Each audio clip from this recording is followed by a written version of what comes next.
gorgeous, it's Adele from Get Gorgeous. How to make a healthy habit stick.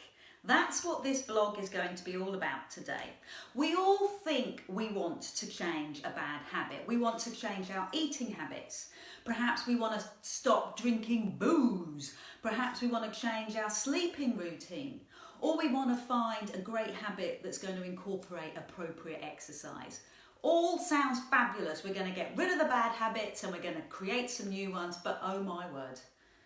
Let's be honest. There is comfort in staying exactly where you are. You are invested in staying safe.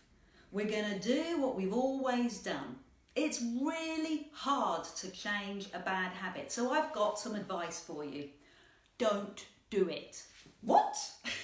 Don't break a bad habit. I'm not going to tell you to stop drinking every Friday and Saturday night. I'm not going to tell you to stop your pizza on a Friday night. It doesn't work. Your inner teenager would have a lot to say about me standing here telling you what you can and can't do. Instead, I've got a cunning plan. Instead of tackling your bad habit that is fiercely defended by your inner teenager, I'm going to introduce a good habit, a lovely habit, a habit that you will love to stick with. How does that sound?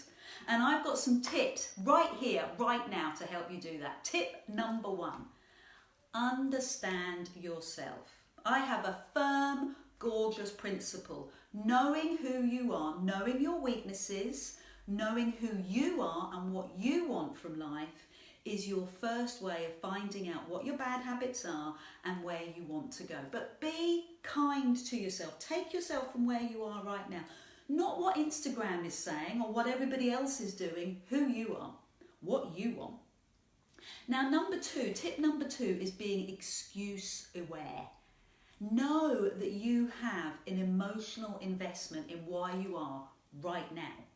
Why you're keeping yourself safe. And I understand that. We all do it. So be aware of your emotional investment and be aware of your excuses. I've written a whole blog on this and you can click and find it.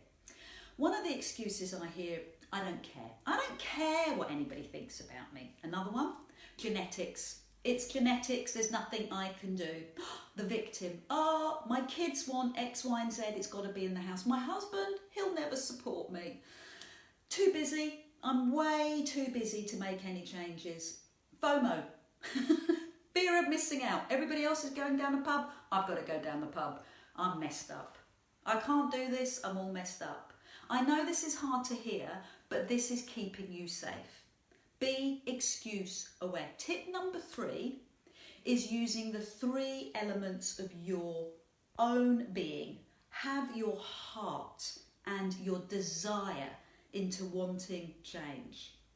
Have a plan. Use your brain and have a plan to action that desire. And number 3, use your body, have some action. Tip number 4 is to make a personal promise to yourself. Be realistic with yourself, what you can do and what you really don't want to do. Not what everybody else is doing, what you want. Make it really easy. A really simple challenge, like the water challenge that you'll find in the blog. And make your new habit wiggle proof. Tell 3 people, have an accountability buddy. That's the way it works. And use really powerful language. I am going to drink blah blah blah, okay? Do it that way, powerful language, and think ahead, plan. I can help you to do that. Think ahead, have a plan and a promise sheet.